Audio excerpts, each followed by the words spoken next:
다른 거 더 뭐 시켜야 될 것 같은데, 유치원 갔다 와서 뭐 시켜야 될 것 같은데 라고 고민하실 때 학습지?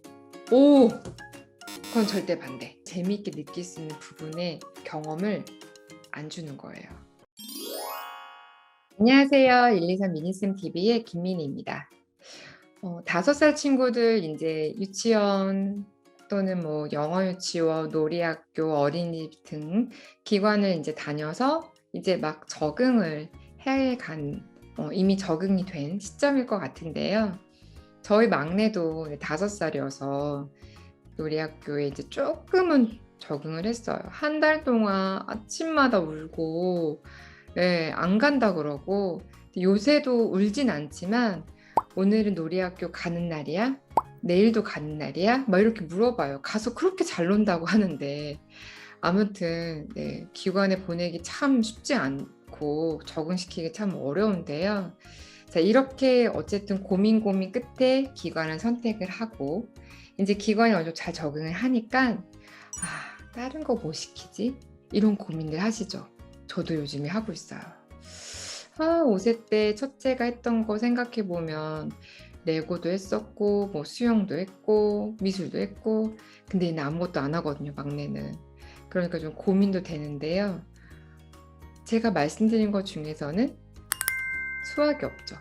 의외로 다른 분들은 다른 거 더 뭐 시켜야 될 것 같은데, 유치원 갔다 와서 뭐 시켜야 될 것 같은데 라고 고민하실 때 수학을 굉장히 많이 떠올리세요. 뭐 한글 비슷하게 떠올리시지 않을까 싶은 생각이 드는데요. 학습 중에서 고른다면. 네.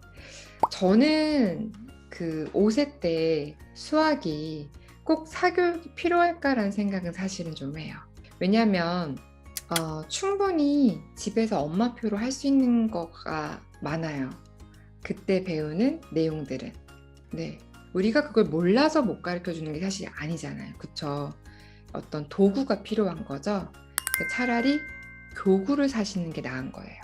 오늘 고민이 5세 폴리를 보낸 어머님이에요. 영어 유치원 다니고 있는데 수학은 유치원에서 해결해 주는 게 아니니까 수학을 뭘 시켜봐야 될 것 같은데 학습지를 시작해야 될까요? 라고 질문을 주셨어요. 학습지? 오! 그건 절대 반대. 네. 자, 수학을 내가 좀 시켜봐야겠어 라고 생각할 때 아무런 노출 환경 없이 학습지로 시작하는 건 수학에 대해서 재미있게 느낄 수 있는 부분에 경험을 안 주는 거예요. 물론 저도 눈높이 있었기 때문에 유아 아이들이 하는 학습지는 조금은 재밌어요. 그래도 학습지는 학습지예요. 우리 시중에 파는 문제집 사면 쓰고 스티커 붙이고 그런 거잖아요. 색연필로 연결하고. 이게 항상 재밌으면 다행이지만 몇 번 하다 보면은 이거 안 재밌어요. 이게 계속 반복적이잖아요. 이런 행위 자체가. 물론 스티커를 붙이는 내용은 매번 달라지긴 하겠지만 이런 거 자체가 이렇게 재미있지 않죠. 그렇기 때문에 저는 시작을 이왕이면 학습지보다는 만지는 걸 형태로 먼저 하시는 게 좋지 않은가. 제가 저희 막내를 뭘 시킬까 고민할 때 수학이 아닌 이유는 제가 수학을 해줄 수 있어서가 아니라 집에 있는 교구들 가지고 만지면서 놀면 되지 뭐. 5세 때는 엄마가 말로 수를 좀 해줄지 뭐 이런 생각을 하고 있다 보니까 특별한 어떤 수학 사교육을 제가 바빠서 못 해주는 그 시간에 필요하겠다 해줘야겠다 이렇게 생각은 안 하는 거죠. 오히려 5세 때는 수에 대한 것들 이런 것들을 좀 집에서 다양하게 먹고 놀고 뭘 만지고 하면서 이런 거 많이 노출해 주시고요. 제가 생각할 때는 영어 유치원 다닌다면 사실 5세 때는 한글에 조금 더 포커스를 두시는 게 맞아요. 그래야 나중에 6세 때 조금 더 우리가 학습을 시켜볼까 라고 생각을 할 때 그때 학원을 들어가려면 한글의 여부가 굉장히 아이 레벨에 영향을 미치거든요. 그래서 그런 준비가 더 낫지 수학을 학습지로 시작하는 건 저는 좀 별로. 네, 진짜 이거는 맞는 아이가 있긴 있어요. 근데 너무너무 극소수긴 해요. 진짜 우리 아이가 성향이 되게 조용하고 차분하고 활동적이지 않고 사부작사부작 뭐 하는 거 좋아하고 그리고 그냥 주어진 대로 이거 해보자 그럼 이거 그냥 막 이렇게 하고 되게 수능적이고 이런 성향의 아이가 아니라면 학습지가 그렇게 맞지 않아요. 제가 봤을 때는 별로 네 맞는 걸 많이 못 봤어요. 그냥 엄마가 시켜서 하는 거지.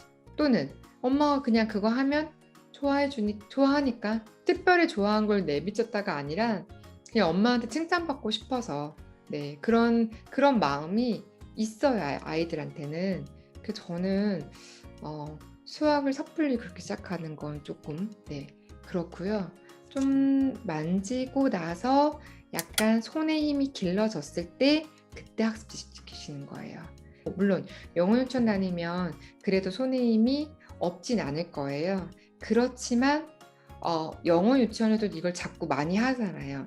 근데 집에 와서도 계속 이걸 한다면 아이가 풀 데가 없어요. 손가락을 다 쓸 데가 없는 거예요.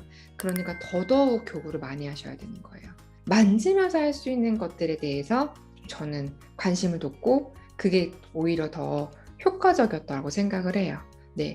네, 아쉬운 케이스가 어떤 경우가 있었냐면 제가 이제 수업하던 친구들 중에서 많은 걸 이렇게 만져보지 않고 학습만 이렇게 계속 해왔던 친구들이 의외로 이 만지면서 생각하는 힘이 되게 약해요. 문제만 잘 풀면 되지.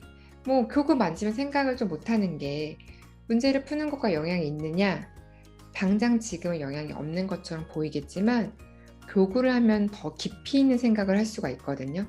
근데 그걸 많이 안 해봤기 때문에 문제를 풀면서도 분명히 벽이 느껴지는 순간이 올 때가 있는 거죠. 네, 저는 5세 때 수학 시작을 고민하신다면 만지는 거, 그리고 수학보다는 다른 걸 통해서 만지는 것도 많이 해보시는 거 좋다. 그리고 학습적인 걸 굳이 선택을 한다면 사실은 수학보다는 한글에 포커스를 두시는 게 좋지 않은가. 네, 저의 생각을 정리를 해봤습니다. 네, 오늘 영상 참고해 보시고요. 도움이 되셨다면 구독과 좋아요 눌러주시고요. 저희는 다음 영상에서 만나 뵙도록 하겠습니다. 다음에 또 만나요.